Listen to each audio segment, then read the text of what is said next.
Ano ang plano ni Blackbeard para makuha niya ang empty throne ng Merijoa? Bale, ito nga yung pag-uusapan natin sa video na to. Aalamin nga natin itong possible na plano niya para mapabagsak itong si Im Sama. At para umpisahan nga itong topic natin, mapunta na kaagad tayo sa unang clue na ibinato ni Oda patungkol sa plano na to ni Blackbeard. In chapter 1080 nga nagbigay ng hint itong si Blackbeard sa kung ano ang gusto niyang mangyari, kaya niya kinuha itong si Kobe. Gagawin nga daw niya itong bargain exchange sa world government kapalit ng pagte-turn sa Hachinosu bilang totoong bansa na affiliated sa world government. At dahil nga sa sinabi ni Kobe na hindi ito mangyayari since miyembro nga daw siya ng mga tiwalag na Marines o ng Sword, nakita nga nating naging positive pa rin itong si Blackbeard sa plano niya na para bang may bago siyang naiisip. At it turns out na tama nga ito dahil fast forward nga sa chapter 1088 nakuha nga nila Blackbeard itong si Garp, at sa tingin ko nga na siya ang ipapalit na itong Blackbeard Pirates para sa pakikipag-bargain exchange sa world government. Imbis nga na si Kobe na may idea si Kuza na hindi mangyayari itong plano ni Blackbeard since mababa nga lang ang value neto, si Garp na nga lang ang naisip nilang ipalit sa world government para maging country na itong Hachinosu. Since mas mataas nga ang value na itong si Garp, mas kilala nga siya ng mga tao sa mundo, kaya hindi makakatanggi itong world government sa gusto nila. So sa tingin nyo, sino kaya ang nakaisip na si Garp ang gagawin nilang alay para sa plano nila? Syempre itong si Kuzan mismo. Nabanggit nga niya sa chapter 1081 na siya nga daw ang number 1 protege ni Garp, pero sinabi rin niya na itong si Kobe daw ang bagong paborito ni Garp. Meaning may idea si Kuzan na at some point ililigtas ni Garp itong si Kobe. At sa tagal nga ng pagsasama nila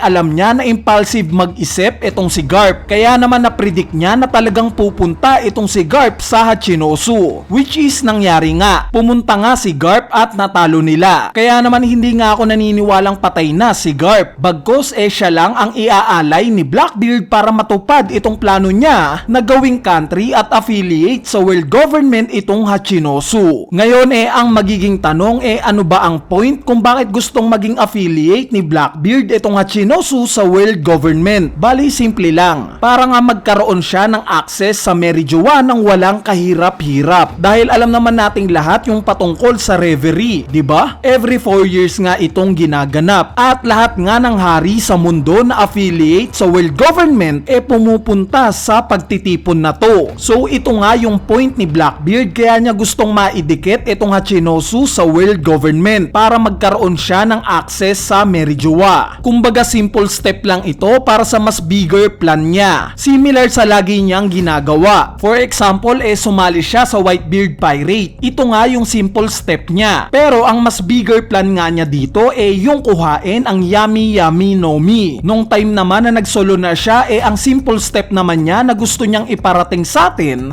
gusto niyang maging isa sa 7 warlords, which is ito nga yung rason kaya niya tinalo si Ace at ibinigay sa mga Marines. Pero simple step pa nga rin ito para sa mas bigger plan niya na i-infiltrate itong Impel Down at i-recruit ang mga pinakamalalakas na preso na nandito. Meaning step by step lagi magplano itong si Blackbeard. So ngayon nga ang simple step niya ang maging affiliate ang kuta niya na Hachinosu sa world government para magkaroon siya ng madaling access sa Merijoa. Ang bigger plan naman niya ngayon yung nabanggit nila Katarina Devon at Van Agur na plano daw ni Blackbeard na i-take over ang mundo o ang maging hari ng mundo. Ibig sabihin ang target niya itong empty throne. At ito nga rin yung nakikita kong rason kaya niya napapayag itong si Kuza na sumali sa pirate crew niya. Dahil kung ang rason nga lang ni Blackbeard para sumali sa kanya si Kuzan ang maging hari ng mga pirata, sa tingin nyo ba nasasali sa kanya itong si Kuzan? Diba hindi? Ano namang pakialam ni Kuzan kung maging hari ng pirata itong si Blackbeard? Meaning pwede ngang ang sinabi ni Blackbeard balak niyang pataubin itong world government, kaya napapayag niya si Kuzan at sumali sa kanya, which makes sense dahil as per Kuzan nga na nabanggit niya kay Smoker hindi nga daw kailangan na maging affiliate sa Marines para magawa mo kung ano ang tama. Once na maging independent ka na nga daw marami ka pang makikita, at itong na-realize nga ni Kuzan malamang na patungkol sa kasamaan ng world government. Kaya aprobado sa kanya itong plano ni Blackbeard na pataubin itong world government. At speaking of world government, ngayon nga mapunta naman tayo kay Im Sama. Puzzle pa nga rin para sa atin kung sino ba talaga itong si Im Sama. Tao ba siya gaya nila Luffy? Alien ba siya? O babae ba talaga siya? So itong mga katanungan nga na to palaisipan pa rin para sa atin hanggang ngayon. Pero itong sasabihin ko nga sa inyo ang mukhang makakasagot na sa palaisipan na to. Dahil in chapter 1084 nga pinakilala na sa atin si Nefertari Lili. Siya nga daw ang leader ng Alabasta 800 years ago. Kasama nga rin siya sa 20 leader ng iba't ibang nasyon na kumalaban sa Ancient Kingdom. At for the record lang siya nga lang ang hindi sumunod na manirahan sa Merijoa. Kaya naman hanggang ngayon nga separated pa rin itong Alabasta sa world government. Ngayon nagkaroon na nga tayo ng identity reveal para kay Im Sama. Nabanggit nga yan ni Ivankov in chapter 1083. Sinabi nga niya na itong si Imu daw may similar na pangalan sa isa rin sa mga leader ng 20 Kingdoms 800 years ago. At siya nga daw si Saint Imu ng Nerona family. Meaning may pangalan na tayo kung sino ba talaga itong si Imu. Mabalik nga kay Nefertari Lili sinabi nga ni King Cobra na nung araw daw na tumutol itong si Lili na manirahan sa Merijoa hindi na nga daw siya nakita pang muli. Hindi na nga daw siya nakabalik pa ng Alabasta. Ngayon ang magiging tanong nasaan na si Nefertari Lili? Bale ang susi nga sa sagot na to nasa OP-OP Nomi ni Trafalgar Law. During nga sa naging encounter ni Doflamingo kay Trafalgar Law, nabanggit niya kung gaano kaimportante ang OP-OP Nomi. Tinawag pa nga niya to bilang ultimate devil fruit. Yes, common knowledge na para sa atin na ang nagagawa ng devil fruit na to kaya ganito ito kalakas dahil sa kakayanan neto na mabigyan ng eternal youth ang isang tao. Pero hindi nga lang ito yung nabanggit ni Doflamingo kaya niya ito tinawag na ultimate devil fruit. Bagkos may isa pang kakayanan na pinupunto itong si Doflamingo. At ito nga yung nakakaya daw ng devil fruit na to na mapagpalit ang personality ng ibang tao. So bakit kaya pinoint out ni Doflamingo itong impormasyon na to bukod sa importansya ng eternal youth? Bali dahil nga yan sa ito yung ginawa ni Im Sama kay Nefertari Lili. Sa tingin ko nga na kaya hindi nakabalik ng Alabasta itong si Lili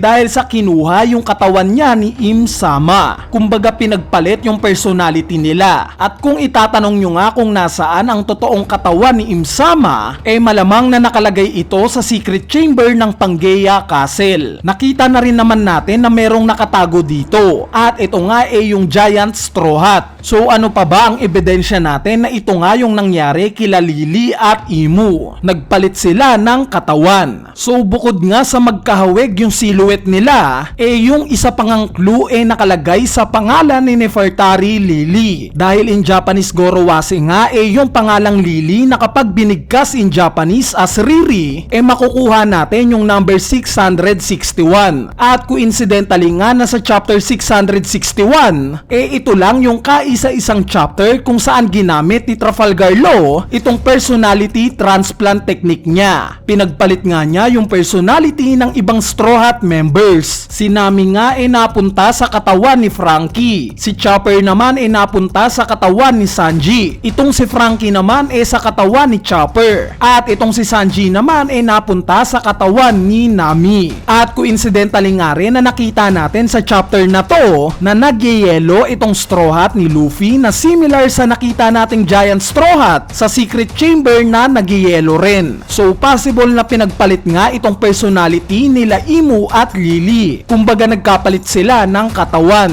Ngayon alam ko yung tumatakbo sa isip nyo. Tatanungin nyo nga kung bakit naman ipagpapalit pa yung katawan nila. Bakit hindi na lang gamitin ni Im Sama yung katawan niya mismo? May espesyal ba sa katawan ni Nefertari Lili at bakit ito pa yung ginamit niya? Bale ang sagot nga dito simple lang. Pwede ngang may incurable disease itong katawan ni Imu. Sabihin na nating meron siyang sakit na similar sa Sapphire Scale Disease. Kung magkataon nga at may ganitong klaseng sakit si Im Sama at hindi siya pwedeng maarawan dahil sa mamamatay siya, talagang ang paraan nga lang para makaligtas yung ilipat sa ibang katawan yung personality niya. Meaning mas titibay pa nga yung rason na buhay pa rin itong katawan ni Im Sama at nakatago lang ito sa secret chamber na hindi naaarawan. Ngayon mabalik tayo kay Doflamingo. Nabanggit nga niya yung patungkol sa national treasure ng Merijoa. Sinabi nga niya kay Trafalgar Law na kung mapapasa kamay niya nga daw itong Opi-Opi Nomi,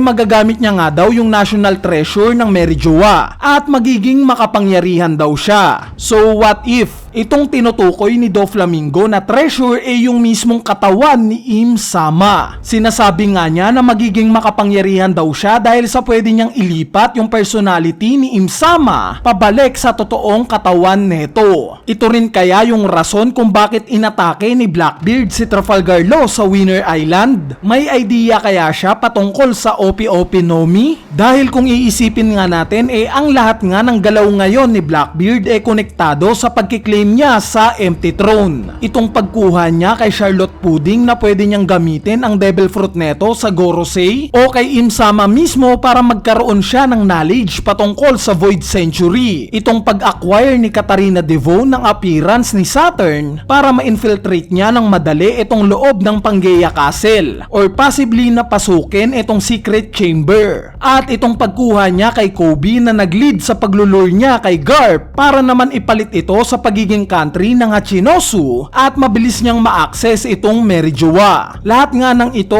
pulidong pinaplano ni Blackbeard. Dagdag mo pa yung bagong ma-acquire niya ng mga ancient weapons dahil kay Caribou talagang wala nang makakapigil ngayon kay Blackbeard. Kaya naman hindi nga natin may iwasan na itanong kung magagawa ba ni Blackbeard ang hindi nagawa ni Rax Disebek 38 years ago. Magagawa ba niya na maging hari ng mundo at umupo sa empty throne? O gaya ni Rax Disebek may dadating din para pigilan itong masama niyang plano?